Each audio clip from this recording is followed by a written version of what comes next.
For 20 years, America fought in Afghanistan.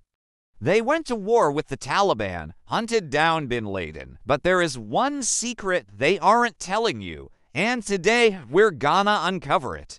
What did America really want in Afghanistan? Here's a quick recap.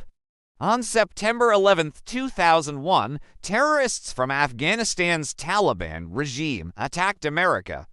They killed thousands, brought down skyscrapers. The U.S. responded by going to war. President Bush declared a global war on terror. The Taliban, who had harbored bin Laden, were given an ultimatum: hand him over or else. When they didn't, America invaded. For 2 decades, the U.S. built up a military base in the country. They trained soldiers, advised the government, tried to bring democracy and freedom to a nation used to war and oppression. Finally, in 2021, it all came crashing down.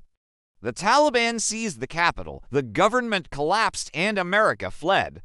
It was one of the most humiliating moments in their history. But amid the chaos, there's something else that went largely unnoticed. Do you know what it is? Pause the video here if you want to make a guess. Now back to the story. Ask yourself this: did America really go to Afghanistan to fight terrorism? Or was there something else at play, something more sinister? Afghanistan is one of the poorest countries in the world, right? Wrong. Beneath its rugged mountains and vast deserts lies a fortune worth nearly $1 trillion.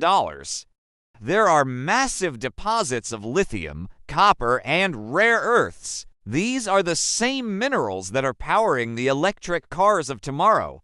And guess who wants to control them? China.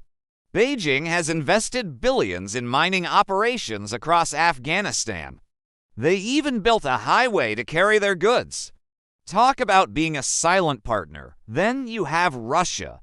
They see Afghanistan as a buffer zone between them and the West. The last thing they want is a NATO base on their southern border. Not to mention, the Taliban still have close ties to Moscow. And let's not forget Iran. They view Afghanistan as their own backyard. In recent years, Tehran has exerted growing influence over the country. They provided financial aid and even sent in their Revolutionary Guards to train Afghan Shiite militias. So, to answer my question, was this about more than terrorism? Of course it was. America's true interest in Afghanistan was its mineral wealth. It was a strategic blunder to invade and subsequently lose. All that effort and money down the drain, but someone, somewhere is profiting from this disaster. Someone who's laughing all the way to the bank. We've seen this story before. Do you remember the Soviet Union? They went to war in Afghanistan. They faced fierce resistance from the locals. In the end, they suffered a humiliating defeat, but it wasn't all for nothing. You see, the Soviets weren't fighting for democracy or human rights. They were fighting for the same thing: oil and gas. Back then, the West had just started to impose sanctions on the Soviet Union. By securing Afghanistan, Mother Russia would have a warm water port in the winter. This would help them transport oil and gas to world markets. But as we know, things didn't go according to plan. Instead, the Soviets got bogged down in the Afghan quagmire. Eventually, they were forced to retreat. And now here we are again, witnessing another superpower get entangled in the same trap. The U.S. wanted access to Afghanistan's mineral wealth. At the same time, they wanted to contain China's influence. But how did they do it? By starting a war that lasted for 20 long years. A war that cost millions of dollars and countless lives. And as they were leaving, they left behind billions of dollars worth of equipment. Humvees, night vision goggles, weapons, ammunition, body armor. Everything the U.S. Army had used to fight the war was left behind. Why? So that the Taliban could use it against them. It makes no sense whatsoever. Since the U.S. withdrawal, China and Russia have been working hard to fill the vacuum. Last year, Beijing brokered a deal between the Taliban and 6 Central Asian republics.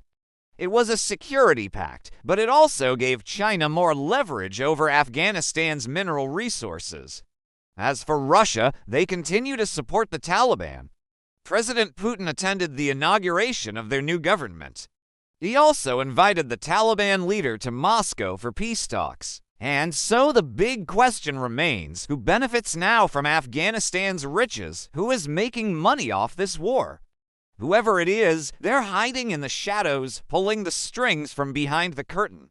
Over 20 years, America deployed more than 100,000 soldiers to Afghanistan. Many of them were teenagers straight out of high school. They went to a foreign land, fought in a war they didn't understand. Many came back home broken, suffering from PTSD. Others never made it back at all. More than 2,000 American men and women lost their lives in Afghanistan. How much is that worth to $1 trillion? That's how much the war cost the U.S. economy. Trillions with a T. All that death and destruction, all that loss and suffering for what?